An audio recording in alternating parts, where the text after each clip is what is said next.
welcome to Victoria and Emily After Dark. Victoria and Emily are both very, very, very, very, very tired from traveling, from work, but here we are, Saturday. Emily, how are you doing?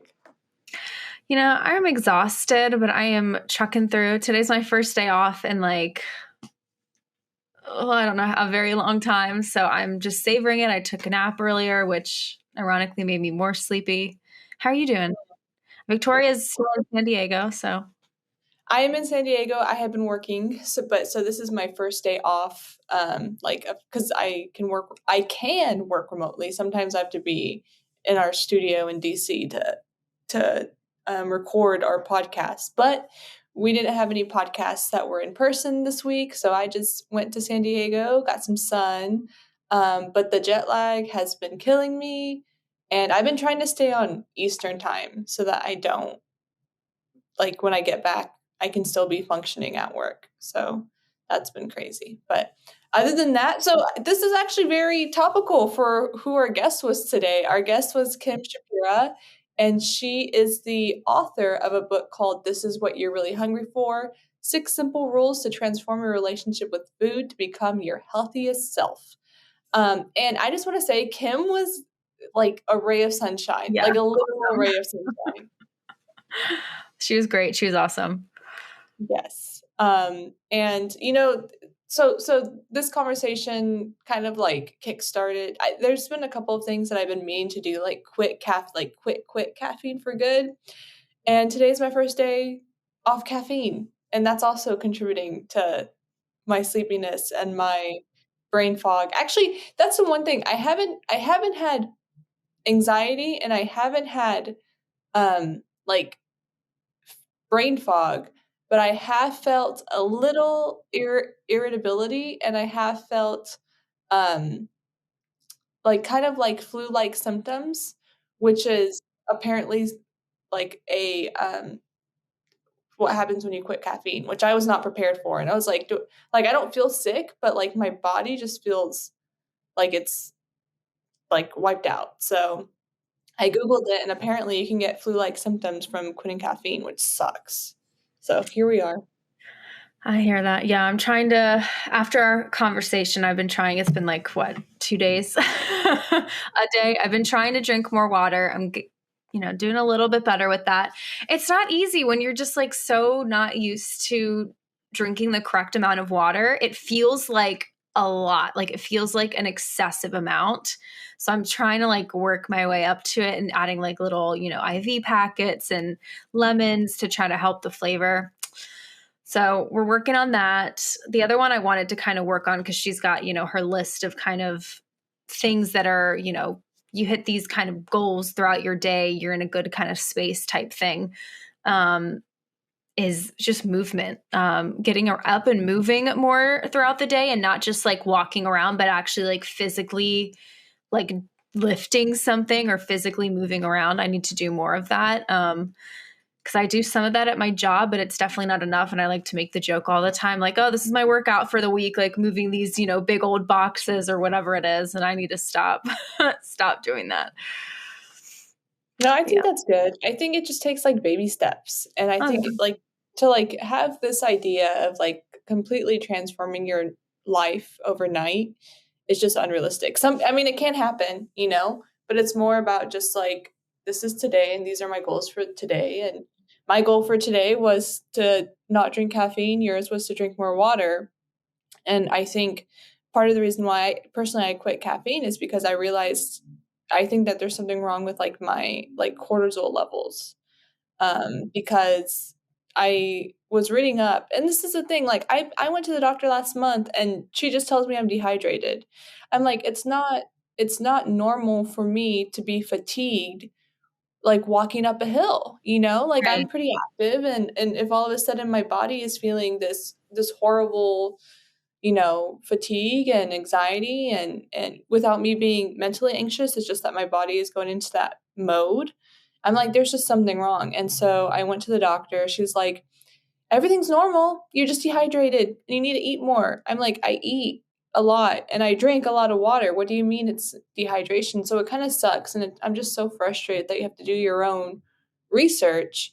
And that's kind of why I like Kim, because she's, talking about nutrition and she's talking about cortisol and, these little things that you can do to find. I don't know if we if we should give away the point of the book, but it's Oh basically yeah. just to find peace.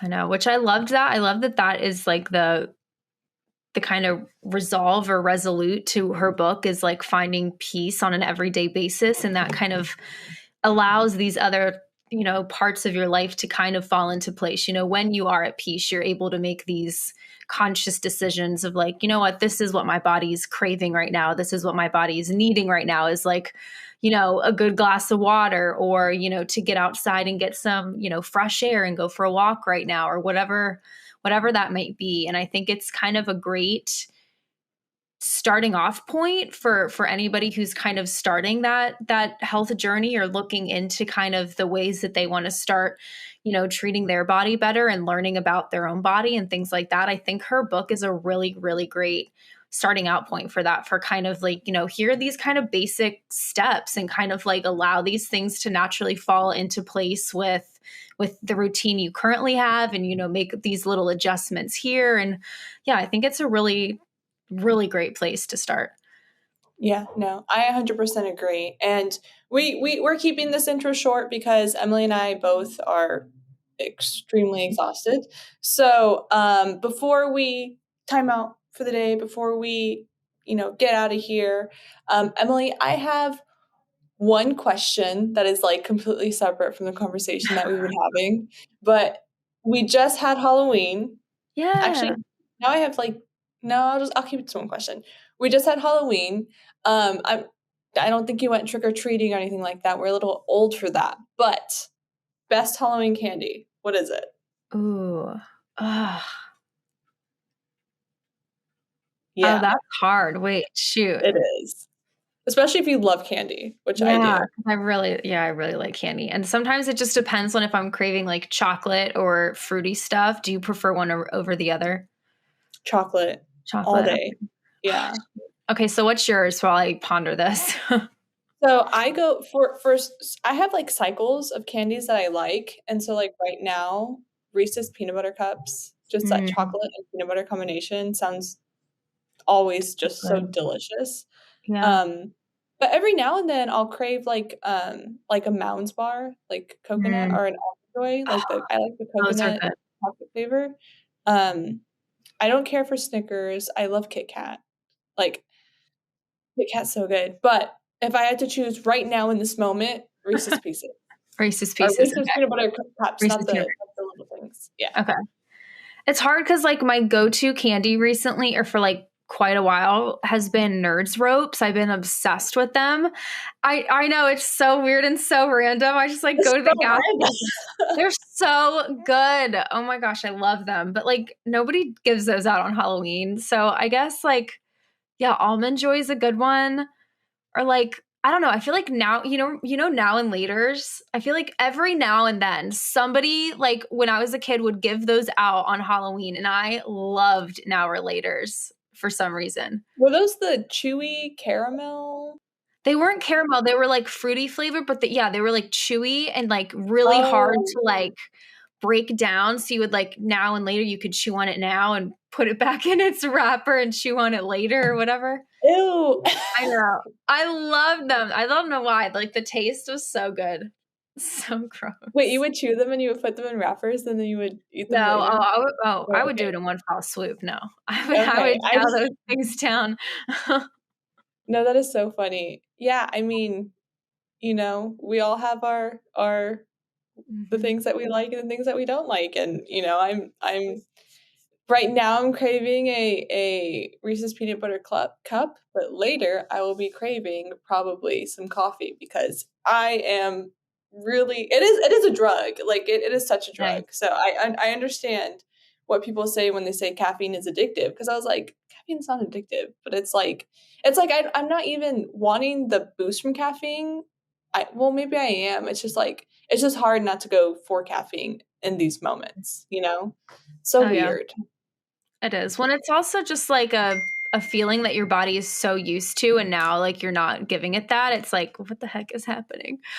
Yeah. And I've quit caffeine before, and I've had definite like worse caffeine withdrawals, like the headaches, but now it's more just the fatigue, which but honestly, but I do feel like better, like in a good headspace. It's just the body that's kind of like acting weird. So I hear you. yeah.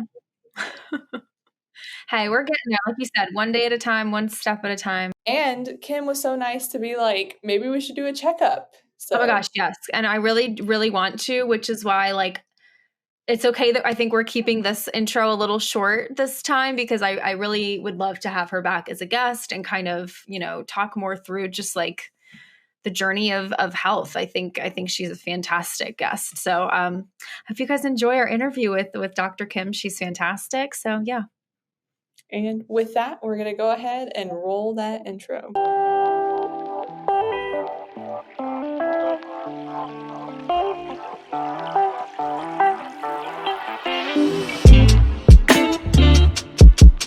Hello, Emily, and to our guest, Kim. Thank you so much for joining us on this special episode of our podcast. And I say it's special because I'm in San Diego, so I'm having a good time, and I'm in a West Coast state of mind.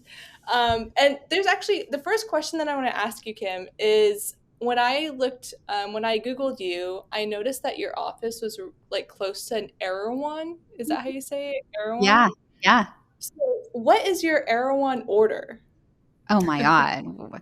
I mean, first of all, I'm ashamed to say sometimes I do like all my grocery shopping at Erewhon for the week. So, I mean, you want the whole order? It's everything, basically.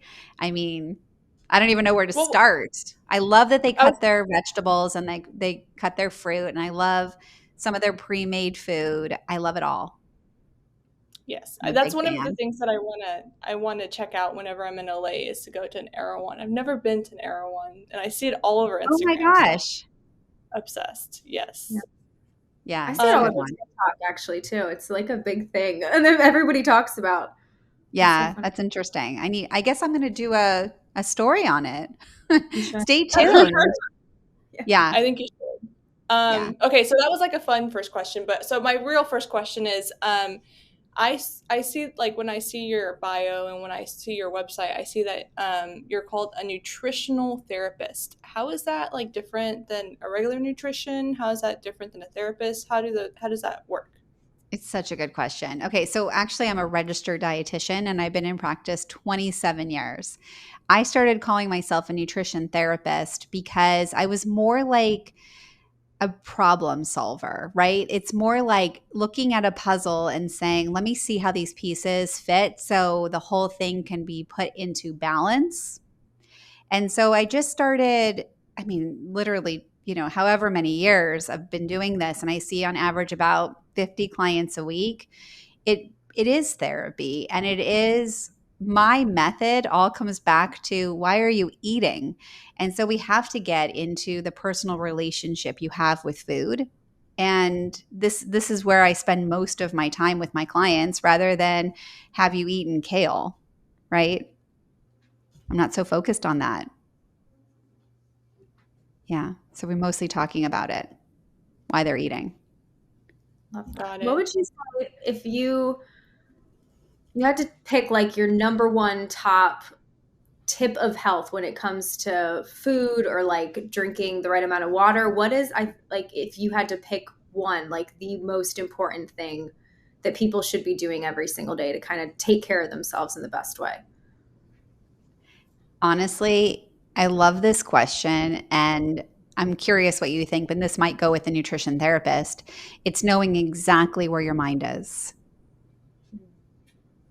right? So Yeah. if our mind is on dinner next Thursday or what happened last week or a conversation we had this morning, we're not in our body. And so we can't really figure out if we're hungry or what we really need. And the tools that we can use to bring our mind to this moment, to be in our body, to actually be able to scan, why am I even thinking about food, can help you recognize if you're it's because you're hungry or because you're stressed or procrastinating or because somebody put a cake in front of you, right? So to know where your mind is and being mindful and practicing bringing your mind back to this moment would be my number one. That is so perfect because that kind of like, I feel kind of like tallies all 6 of the rules. So you have a book called This Is What You're Really Hungry For. And the one that resonated the most with me, like the one rule that I feel like I definitely need to focus on for my own kind of like personal well-being is to eat without distractions, because when I eat, like I'm never off the clock because I work in media. So it's like I'm eating when I can. Like when I first wake up, I like to eat breakfast and then like go work out. And then I'm noticing that my like tolerance to caffeine, for some people it lengthens. Like people get like they have to have more caffeine because they build up a tolerance.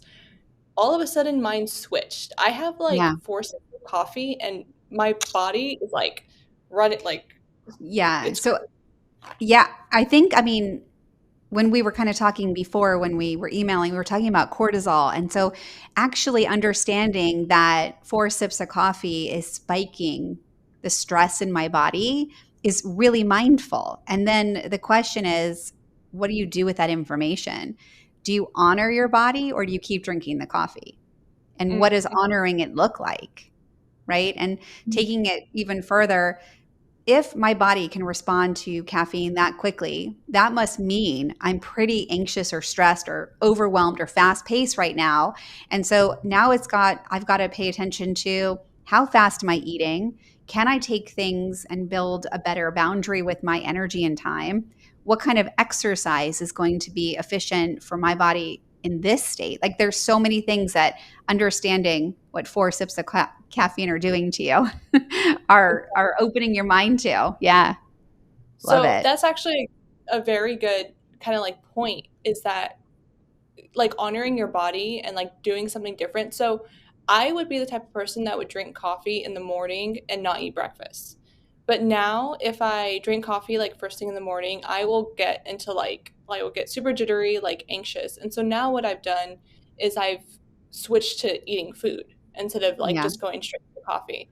And that has helped so much with like my anxiety first thing in the morning. I think that when it comes to choosing to eat food instead of drinking coffee, for some reason that was such a weird like mind, like I had to like tell myself no, don't drink coffee because it's such a habit to drink coffee like first thing in the morning. Yeah. I mean, we make 221 food choices a day to drink coffee or not to drink coffee. Mm-hmm. It doesn't seem like very many when you really think about it. We have 60,000 thoughts a day in response to something we see, smell, feel, hear, or touch, and only 221 of them are food based. But when you think about it, we eat 4 or 5 or 6 times. That's a very small number. It's also a very large number.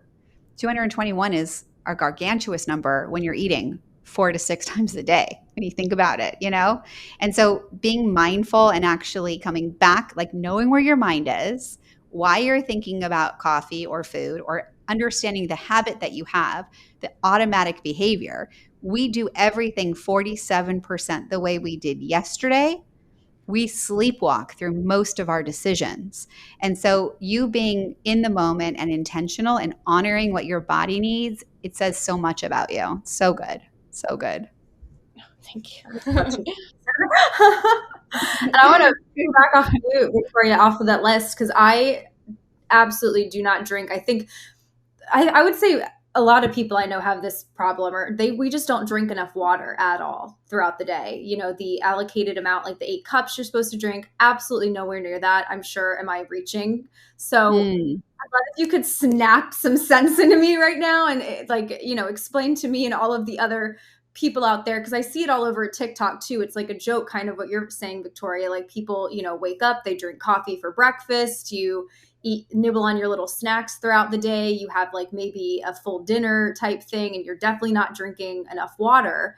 And these are like health conversations people are having. So I'd love if you could snap some sense into us about why Yeah. it's so important to drink our water. I mean, I think that we have to change the educational system for sure. My point of view is that our souls kind of poured into our bodies when we were born. That's my point of view.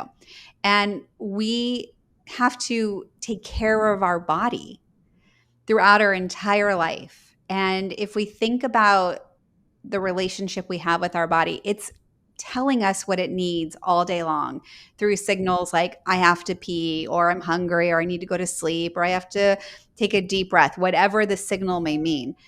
Our bodies are such a high percentage of water. We have like 100 trillion cells that are 43 to 48% water at any given time. We're surrounded by water. I'm also under the impression in my belief system that what is out is in, and we mirror. And it's really important to make sure that we're replacing water every single day. I'm not perfect, and I don't love this idea of perfection, but I love the idea of being progressive and constantly being intentional and recognizing how my body feels when I drink or when I don't drink. So, when you think about water, it is literally how we cleanse every cell and every organ in our body. When we don't have enough of it, when we're 1% dehydrated, we feel tired and fluish. So, just by drinking water, we're going to feel energized. If we don't drink enough water, our kidneys can't properly filter all the toxins, and our systems are so amazing that they wouldn't let us just build up, toxins. Another organ will kick in and say, "Let me help you out, friend." And that organ is our liver. And our liver's job is to metabolize fat and regulate blood sugar. When you don't drink enough water and the liver kicks in, we end up storing body fat, increasing our triglycerides, our cholesterol, and causing our blood sugars to go a little bit out of whack. So many like different disease states occur by not drinking enough water. It's also kind of like the secret sauce. If you do drink enough water, that actually helps the liver metabolize everything properly, and we can lose weight and maintain our weight. It's really important. So after the pandemic, a lot of people, especially like young girlies, girlies in their mid-20s to like early 30s, are ready to go out and party and like live life and have, like an amazing time.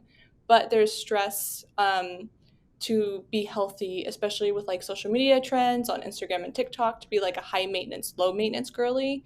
What would be some tips from like a nutrition standpoint to like keep that balance, and what would be like some good signs that maybe you're going a little too overboard in one direction or the other? Yeah, that's a tough one because I think it's highly individualized, but there's so much in there. So I God, where do I even start? I think it's really important for every single person to know that our body thrives with consistency. And so if you think about it, it likes to poop at the same time every day. It likes the same amount of water every day. It likes the same amount of food in weight as the day before. It really likes to go to sleep at the same time and wake up at the same time. And when all these things happen, we're well. And so it's when you are losing sleep. So let's say Friday night you go out and you go to sleep at 1 a.m, but you normally go to sleep at 11. You're going to be overtired the next day because now you've actually reset your circadian rhythm. You've changed your master clock. And so that actually is jet lag. And so when you think about it, it's going to take 2 days or 3 days to even recover from that loss of sleep. And so that actually increases your inflammation and lowers your motivation.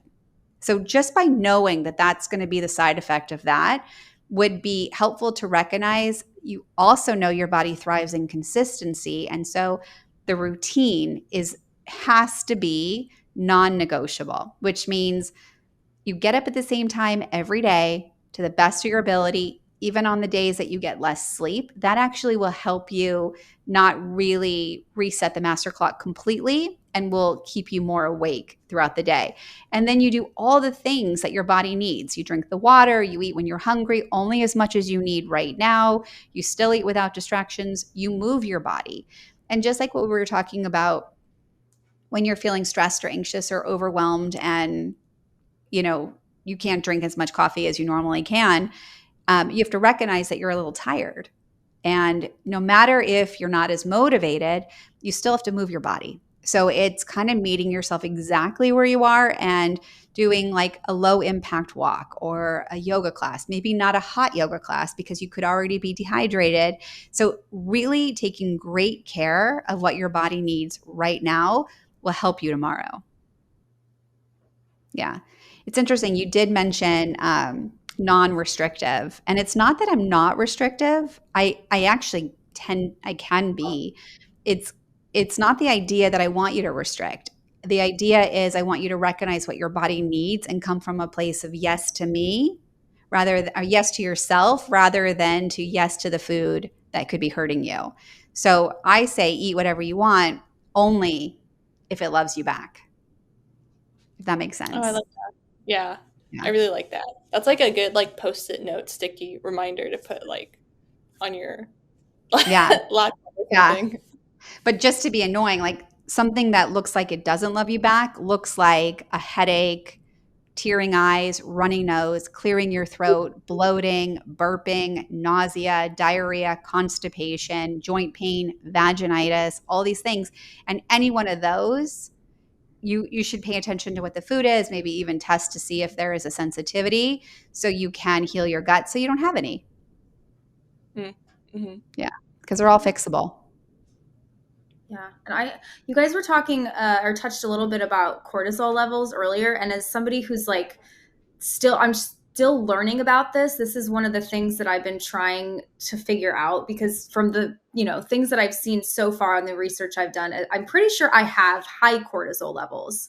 And it's caused to, correct me if I'm wrong, like, stress and, not eating correctly and things like that. So I get like super high spikes of energy at night randomly for no reason. Mm.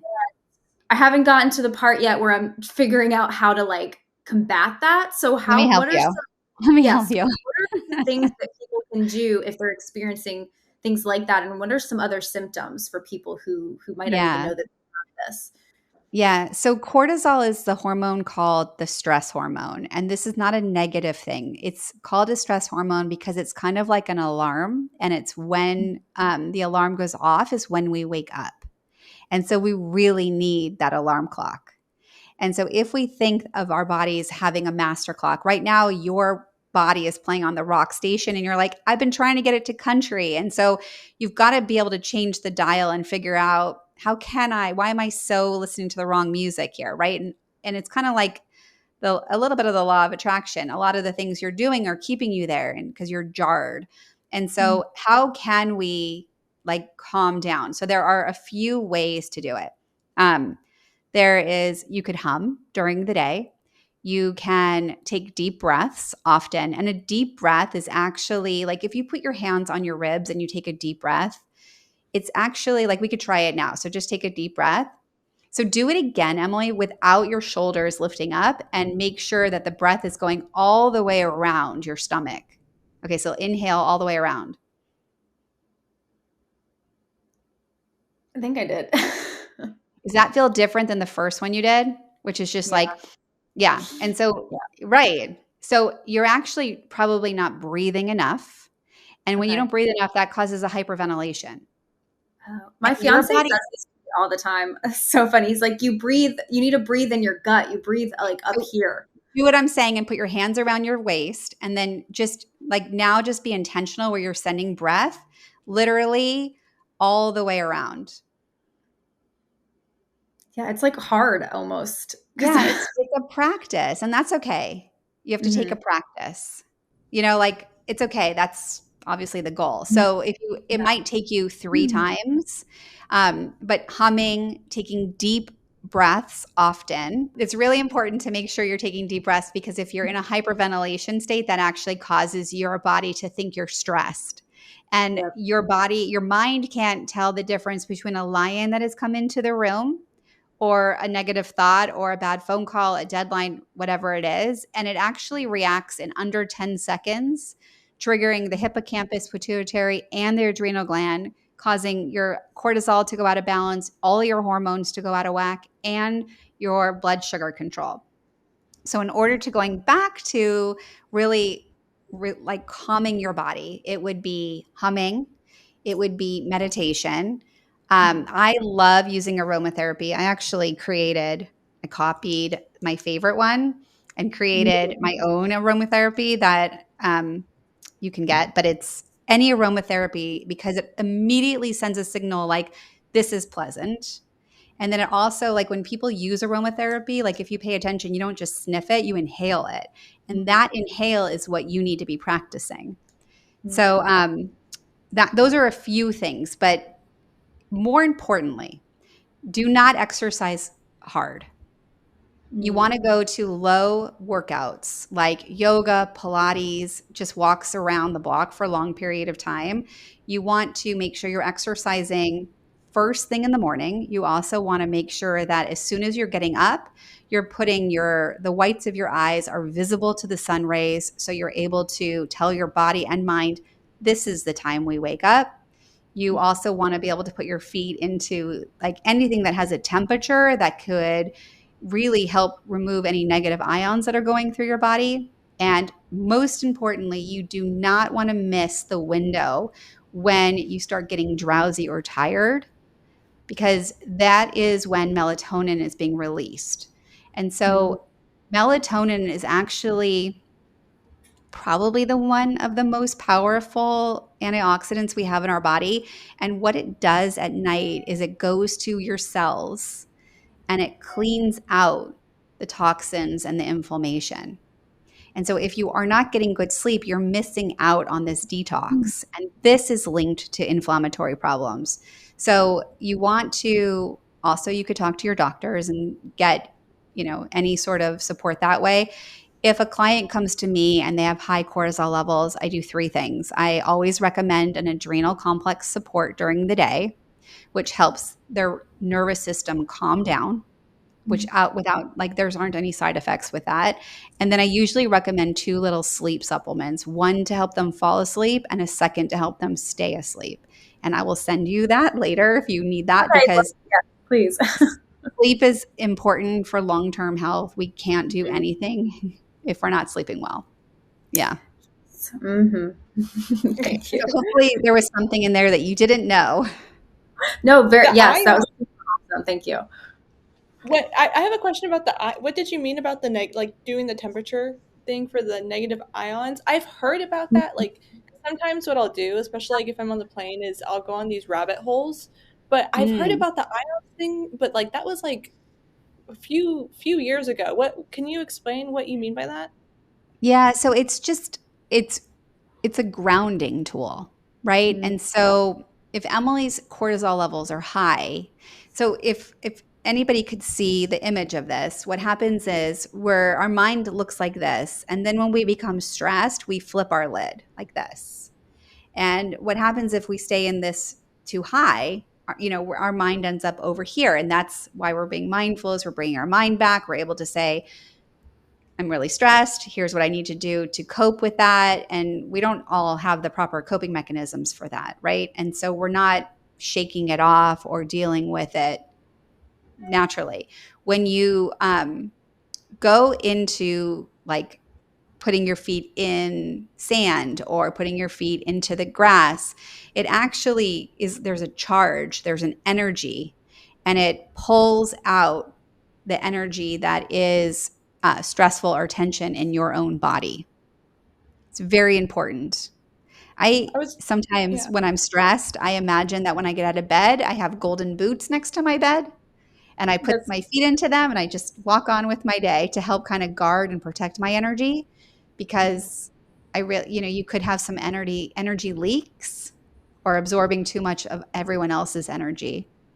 I live in DC and I feel like walking down the street, I just absorb everyone's energy because it's just like people are crazy over there. People are crazy everywhere, but people are crazy in DC. But I like that. But that's my thing. I like being around. Like I like stressful environments. Like I love doing like our live productions. I love those. I don't. It's because I get such a high from them, but I need to like be better at like being mindful and like going back to like an easy zone, because what will happen is I'll get such a high from them, and then once the production is over I just go crash. I crash for like Yeah. 2 days. I It's want to crazy. actually talk about that for 1 second, but before I do, would you guys, can I ask you both a question? When you heard the title of my book, This Is What You're Really Hungry For, what did you think the answer was? So for me, sorry, I didn't mean to jump in. Okay. Okay, like when I first heard this is what you're really hungry for, I was thinking maybe it had like an emotional component to it because of like for me, I stress eat. Like I'm a big Mm, like stress eater and I eat with distractions and I like sugar and I've been good at like staying away from that, but there are moments in my life where like I just like crave just like carbs and sugar. So and I heard that's like linked to like sometimes like an emotional component. So when I heard this is what you're really hungry for, it's like maybe it's not like the food that you're eating, but really it's like nutrients that you think you can get from the food or like that dopamine hit that you can get from the food. interesting. Interesting. Okay, I'm going to answer it in a second. Okay, Emily, what about you? I actually, and that's funny you said that. I kind of thought it was like spiritual in a way. If that like doesn't sound, I don't know. I thought it was kind of spiritual. Like you know, you're craving kind of like more of this connection with something or this feeling with something. If Yeah. that makes, yeah, yeah. Yeah, that's funny. So the answer is peace. So the Oh, piece of your well-being and overall health. So you guys are both, kind of right, but it's the idea is I'm well and I don't have to think or worry on this now or later because I do the things that keep me here. And so um that I mean your guy, that's the answer. But so Victoria, when you're talking about like a live production and then crashing, you're actually overusing your own energy source. And so we're talking about the same thing with Emily with her adrenal glands. So any stress. And so it would make sense that the food, kind of like when we overeat, it's almost like we're carrying around an oversized watermelon. And that would be like super grounding, wouldn't it? Like it would be hard for me to even fly away if I was carrying a watermelon. But when I'm doing a live production, I'm totally flying. And so being very careful and conscientious that you can still love the live production, but not at a cost to your own energy. Right. And so being very like sensitive about that and having good boundaries with it and protective measures. So when you're crashing and the idea that food is a good idea, or even when you're talking about you sometimes love sugar, or sometimes love carbs, or whatever it is, I think that's what you said. Yeah. We need carbs, and like when you look at the word carbohydrate, I just told you how important water is, and when you hear the word carbohydrate, I hope you hear water. We Mm, cannot absorb water without carbohydrate. It is sugar and water, and we do not get water into our cells. Our 100 trillion cells, we don't absorb water if it's not attached to sugar, which is why Gatorade was the most important, hydrating drink. And so it's very important that you recognize if you're craving sugar, you treat it like a drug and you recognize, oh my gosh, I'm totally in this addiction right now. And the reason I love it is because I'm actually having withdrawals from it. If mm-hmm. you have a birthday cake on Tuesday and now you want to have sugar every day of the week, it's only because the sugar was addicting. And it's Mm, really important for you to have birthday cake on your birthday if you want it, but also to recognize I don't need to have it the next day. And to have your wits about you so you can say, that was delicious. Cake is an anytime food, but I don't need it just because I'm thinking it's a good idea. mm-hmm. Yeah. Right? Yeah. Yeah. That's true. Yeah. Yeah. I love that. I And I don't want to take just real quick. I was gonna ask I don't want to take up too much more of your time. Emily, how many more questions do you have? I really had like one or One? two. Okay. And One. I have, yeah, like one or two because I understand, like, you've been super generous with your time. But Emily, sorry, go ahead. I just wanted No, to double feel check. free. Go ahead. Okay, Okay. you're good. I'll be short answered. Yeah, for sure. And this is kind of like sort of switching off the path of what we've kind of been talking about. But, I still have a lot of friends who are very heavily vegan, and it's still very much, I think, a platform on social media that people kind of follow and things like that. And how sustainable really is that type of diet for most people? I guess is kind of Yeah, it depends on where it's coming from and why they're doing it. In general, I think most people think that could be a red flag, that there could be disorder with that. It's not always the case. Some people, I mean, I'm not a huge steak eater or beef eater, never have been. It's just not something I love to eat. My family loves it and good for them. And I find other ways to get my iron and protein. I think it's very individualized. In my professional opinion, I would say any label is scary and not necessary.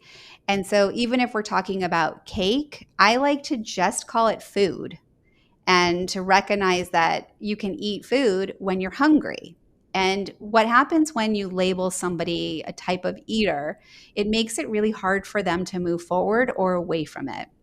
And so I, again, would rather say sometimes I feel like eating, an animal free meal here. And sometimes not even saying it, like being whoever you want. Like, let's be authentic to ourselves in this moment and not have a label on anything.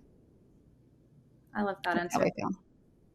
I was gonna say, like, personally, like my personal experience, I would go on these diets like senior year of high school, like right when I knew I was coming to San Diego. I would go on like vegan diets simply because it seemed like a quick way to be healthy or to like lose weight or Mhm. to like look a certain way. And it was when came to San Diego, and people just seemed more like, not like everyone had healthy bodies, but they weren't like stick skinny bodies. They were like, even right now, like I went for a walk this morning along the pier, and like I was just noticing that like people look healthy here. Like they don't look super skinny, like model skinny. They look tan. They were all like, people were running, biking, skating, all like whatever. And then of course the food in San Diego is good no matter where you go. So it just seemed like it wasn't until I came to San Diego and realized like I didn't have to like fit like this picture perfect way of, looking, or even having to follow a diet to look that way, where I, became a little bit more accepting of like what I eat and what I, consume. And yes, it can be a donut or it could be a salad. Yeah, that moment for you is actually a pivotal moment. We all have emotional triggers and we develop them in the first 6 years of our life. And we have between 3 and 5. And anytime we go through something traumatizing, we develop a new one. And you being able to recognize that you don't have to be perfect, whatever perfect means, or look a certain way is actually mastering something right there. That's huge. Well, I'm still working on it because it's so hard, but yes, it Yeah, takes. we're all working on ourselves for sure. Yeah, but Yes. and we get new triggers all the time, but that's Yeah. pretty good. Well done. I Stay in love that it. mindset. Yeah. Well, I think that was all the questions I had, Victoria, unless you had a second one. So there was one part that I feel bad for like opening it, but I still do want to know your answer. So when I read your bio, I noticed that you had a background in addiction centers. Can you maybe like share your experience with that a little bit more? Because that was like something interesting that I think, like personally, I have a lot of friends and family that like deal with addictions. So I was just kind of like, whenever I hear that, I just want to hear people's experiences and related to those centers. Yeah. Gosh, that's a loaded question. You're right. Sorry.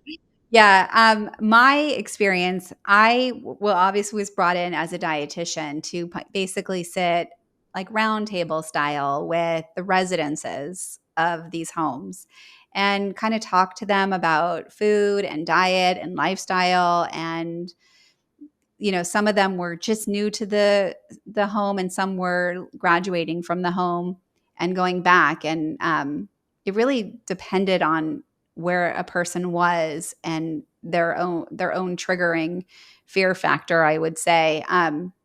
My experience, I I hope it was an amazing experience. I mean, I enjoyed every second of it, and I really hope that I left everybody with some nuggets that they were able to carry into their future. It was eye-opening for me, I will say that, and also very sad. But also there was some beautiful moments, and I hope that every person that I came in contact with is doing well. They all had fights ahead of them. Yeah, that I like for anyone who is looking for some sort of volunteer service, I always try to push people towards, working in some sort of capacity with those centers. Especially if they have like a background in health, because they're always looking for volunteers. Because it's like it can be the saddest experience, but it can also be like the most triumphant, hopeful experience where you see one person go from complete, like not even like mentally aware to being like Yeah. a healthy, functioning person. Um, and the steps that they took to get to that are like such a, just to witness it is just, it just gives you so much hope. So Yeah, I and think that to it's be really honest, listening Mhm. to you, I think it's like so important to remind anyone who is listening to this that they are all capable of success, every single one of them. And even when I use words like fight or it could be hard, again, our mind likes to shut down because we want to sleepwalk through it, but we're making choices all day long. And I would say to anyone who's listening, like, choose yourself, like, always choose yourself. And we are the heroes in our own story, which means we may not believe it, but we got to start practicing it so we can make that become a reality. Yeah. I think that's a good note to end it on. Very, very, very hopeful note to end it on. Well, Kim, thank you so much for joining us. And of course, we'll link Kim's book and her website and her social media links down below. And yeah, hopefully one day in the future we can have another conversation about this. I would love it. Please. Yes.